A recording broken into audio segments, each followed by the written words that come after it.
Do you ever scroll Netflix, find a movie, and think, yeah, this was definitely produced by Netflix? It's an occurrence that's far too common as of late, but it impresses me. Because what other company do you know that receives some of the worst elevator pitches on the planet on a daily basis, and then proceeds to produce nearly all of them at a rate that manipulates the average consumer into believing that they can put up their very own fan-made Star Wars trilogy in 48 hours on Instagram Reels? In reality, most of these pitches are coming from young adult novelists, which means they've either had their latest invasive thought, or someone was stupid enough to publish their book and now they're dead set on seeing their made-up characters kiss in real life. I'm going to assume that this was the case when author Jennifer E. Smith pitched her already published novel, Hello, Goodbye, and Everything in Between. It ended up being a 2022 Netflix movie starring that guy, Jordan Fisher. As far as I'm aware, he was in the Broadway production of Dear Evan Hansen. So there you go. Needless to say, he's very used to being the main character, which is great for the purpose of this review because, I don't care. So let's get into this. This being it, and it being the thing. Keep up. The movie opens to Claire, played by Talia Ryder, walking to meet her friend at a party, and the scene is accompanied by a Hobo Johnson song. And I'm not gonna lie, he makes me really angry, for no reason. While Claire waits for her friend, we're shown that this section of the movie is going to be the hello. They said it, they said a third of the title, let's go! So now you've probably realized that this movie is going to be split into sections based on the title. But if you're annoying enough to look too far into the title, like me, then you'll notice that hello, goodbye, and everything in between is just essentially a way of summing up a relationship. Just call it relationship movie. Because at the end of the day, it's just like Marriage Story, except for sheltered tweens who have never heard of CPS. This hello section offers really, really wild justifications for moving the plot forward in terms of the relationship. So Claire and Aiden, the other main character played by Jordan Fisher, meet at the party I mentioned before. Aiden opens by offering to help Claire pick a karaoke song, but then he says... I typically save my suggestions for people in costume. Oh, sorry, Aiden. Let me just go grab my full-body flesh suit, and then we can look through your FIFA playlist, all right, bub? Well, the normal response to this would probably be to walk away, or find a guardian. But in young adult fiction, every character is a comedic comeback genius. Ooh. Oh, well, then you're confused. I am in costume. Party. Animal. Oh god. Oh gee. Oh god. All of the flirting in this movie reads like a workplace safety tutorial video, so I can't get over the fact that no matter what Aiden is saying, it feels like assault. After that, Aiden gets called up to do karaoke, where he performs his own rendition of Twist and Shout by the Beatles. Let's see how that went. We'll shake it up, baby, now. Holy shit. Well, regardless of what we think, the party loves it, especially when Aiden does this weird little grinding dance through the crowd that makes him look like a Pixar character. Since this movie is for teens, it's essentially implied that alcohol doesn't exist at high school parties, and I think the older and older I get, the more and more bizarre that becomes to me. I'm not saying that you can't have a good time while being sober. I'm saying that there's no way you can have a good time being sober watching Jordan Fisher perform a club dance remix of Twist and Shout. Well, it turns out that in addition to Aiden, Claire is also an abhorrent piece of shit, because she loves all of it, especially the karaoke. The rest of us are out here overthinking, and you're the king of karaoke. I bet you're gonna go off and become like a famous musician. That is maybe the dumbest thing you can say to someone when they're expressing their basic interest to you. Hey, I don't know if I've ever told you this, but I'm like really into blacksmithing. Oh my god, that's so cool. So like what? You're probably gonna like, I don't know, like kill someone someday? What? They actually continue to bring up Aiden's musical talent throughout the film, revealing that he's in a band and that he wanted to apply to Berkeley, but says his parents didn't want him to because they want him to apply to medical school because they're doctors. And it's like, you know, it's always like that. But this film is, this film's a little different because it's actually revealed that Aiden sucks so bad that he didn't even get into Berkeley in the first place. But, you know, more on that later. They go to a playground perhaps to represent their departure from childhood, but they just swing really aggressively and it makes me nervous. Then Claire says that she wants to be a lawyer. And then I become a lawyer. I'm gonna fight for people that need protecting. Something my mom and I always talked about. What an oddly intense shared motivation between her and her mother. Honestly, I always just wanted to be a rock star. What about you? I want to fight for what's right. Okay. I want to rip and tear and bite and chew and spit chill. Aiden responds to this and says that she's going to be like the next Ruth Bader Ginsburg, which is one, probably one of the most confusing and upsetting compliments to receive, and two, is even stupider than the famous musician comment. Yeah, what if she just wants to do those crazy commercials? What if she just wants to be like famous New Orleans attorney Juan LaFonta? After laying down the pavement by comparing his high school crush to a dead Supreme Court justice, Aiden goes in for a smooch. I'm not looking for a boyfriend. And this essentially leads us into the device of the movie, which is that Claire doesn't want to start a relationship before college. But from here, the movie goes on for another hour, so clearly they have to make some kind of moronic decision. I just don't want to do this whole thing if we're going to end up breaking each other's hearts in 10 months when we graduate. I'm sorry. Why do we have to break each other's hearts? Why are you acting so crazy right now, baby? I think it goes without saying that they decide to get together, so now I have a question for you, the audience. What would you say are essentials in a good relationship? Maybe you're thinking trust, passion, true love. Yeah, I am too. But these guys think it's normal to start a breakup pact. That way they can be together for the next 10 months and get super attached, and then when it's all over, they can break up and neither of them are allowed to be sad because those are the rules. Make it the best year ever, and then we'll just end it. Just done. Like a breakup act. I'm proposing a breakup pact, yeah. Guys, Jordan Fisher is 28 and Talia Ryder is 20. This is the exact type of decision making I would expect from a couple with this age gap. And honestly, it's called film realism, and I think that people are just too afraid to wake up and accept it. The film only becomes more and more broken from here, and reality sort of ceases to exist in terms of what is and isn't possible for a regular teen in the United States. For a first date, Aiden invites Claire to see him and his band perform, so he may as well have just stayed home and jerked off in the mirror. But once again, every horrible move in this film seems to work out because we flash to a montage that starts in November. Aiden and Claire walk through the school halls together holding hands, and then we flash to December. So that's all they did in November. In December, they get really excited about Christmas, and then Aiden teaches Claire that weird grind dance from the party in the beginning. And then we cut to January. So once again, they spent another entire month being self-absorbed assholes. January, they walk around for like 3 seconds, month over. February, they get way too excited about a hockey game, month over. March, April, and May, they just have sex. And if you think I'm moving too fast, you can stay mad because we just moved through that in real time. Even when the progression of months in the film slow down, the pacing and decision-making don't really give you much time to breathe. For example, you'd think after 3 months of straight banging, they'd wanna, pump the brakes a bit. Yet, seconds later, we cut to the month of June where everyone's standing half naked in their graduation robes getting ready to charge into a lake. And remember a second ago when I was talking about regular, normal teen things? Yeah, this guy just has a fucking speedboat. And then we arrive at the goodbye. I'm crying and shitting. So this is it, the night of their final date, the pre-planned zenith of this weird relationship that we know nothing about. No, they actually spent the last 7 minutes of this film showing us the most pointless moments from the past 10 months of their relationship. Why do we need to know that they had sex for 3 months? I can't stop thinking about it. And I recognize that it was probably supposed to be comedic, like, oh, they're having a lot of, but it's not. And the movie's rated TV-14. Their final date begins with a breakup banquet at Claire's family's house, and it's in this scene that we're introduced to all of the characters' family members. Now look, I always get excited to meet the parents in bad movies, but this movie does a fantastic job at making it seem like the parents and the children have never spent a single second together. And I'll kill you if you're late for our 7 a.m. departure, so. Okay, we all know it's gonna be me dragging you out of bed in the morning.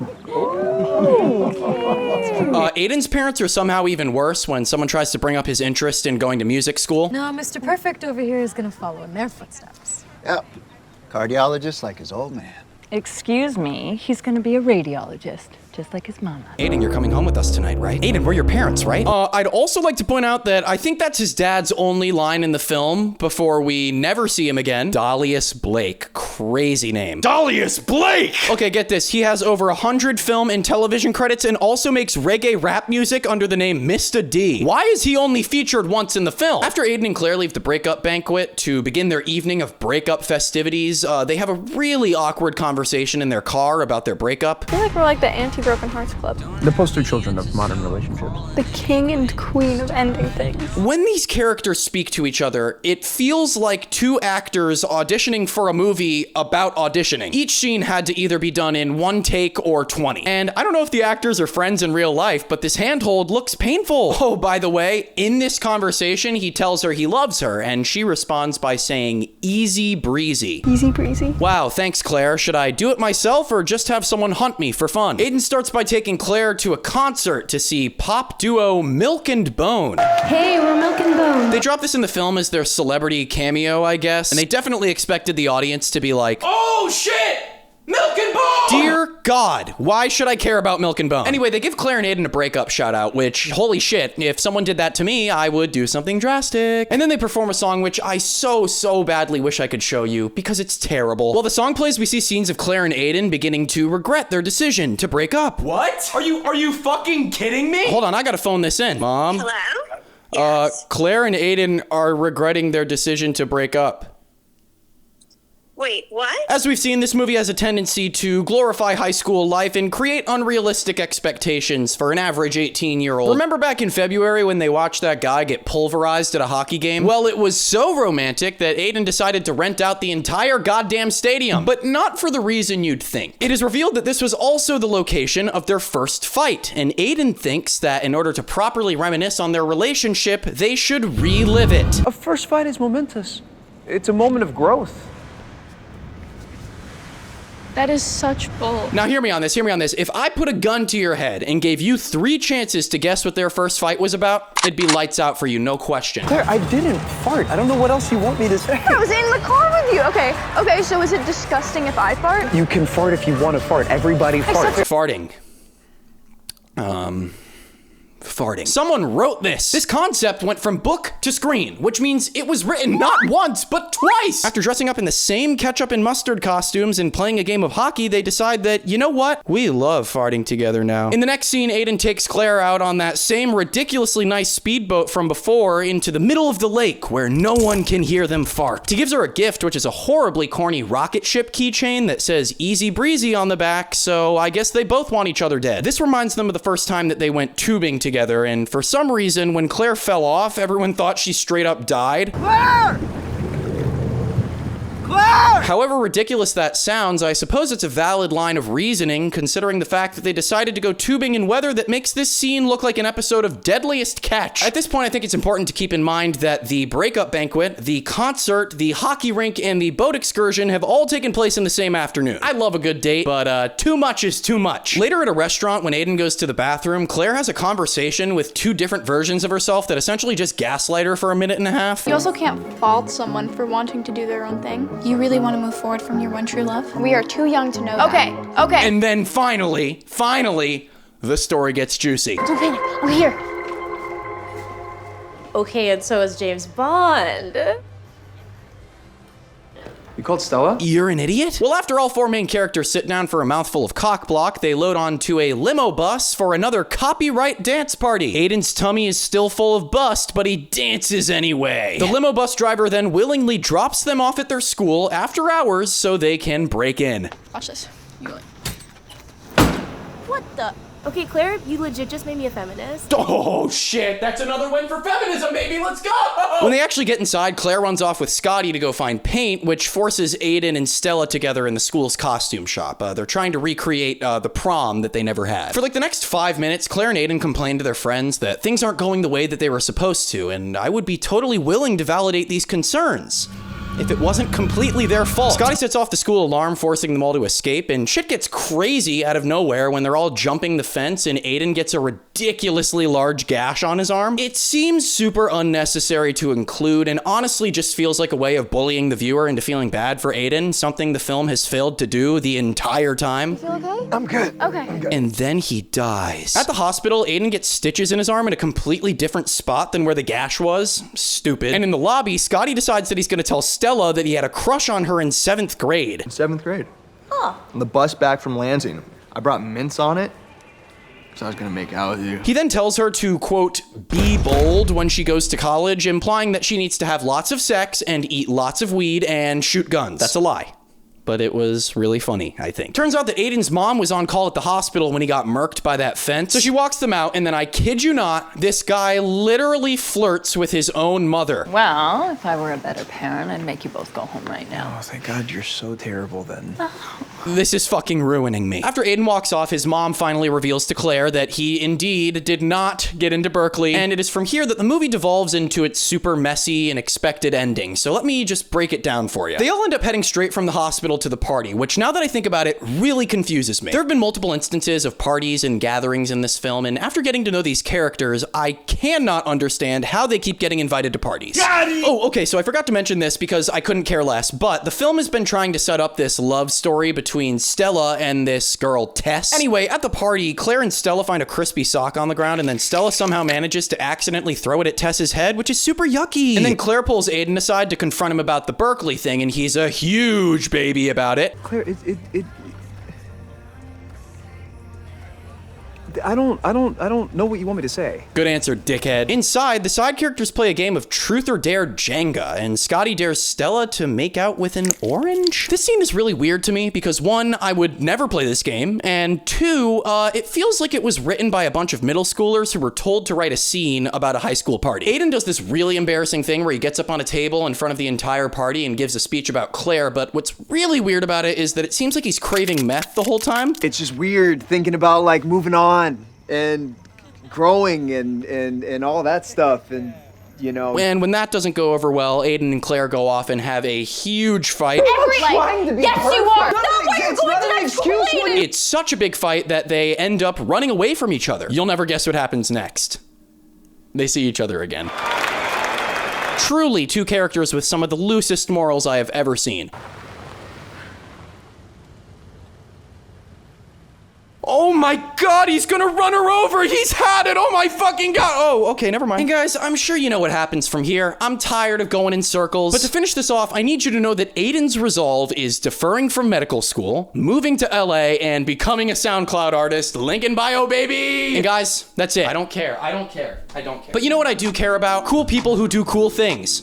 What's that? Oh my god, an exclusive Mud trading card collaboration with Rap Trading, and you can buy them now with a limited stock. They're only $10 and you should buy them? You guys think I would BS you? Look, I'm holding it right here. Look at that shimmer. Guys, if you're interested in having me as a novelty forever and always, you can go to the link in the bio and buy it because you need to. There's no discount code. But anyway, I will see you guys next time. Okay, bye.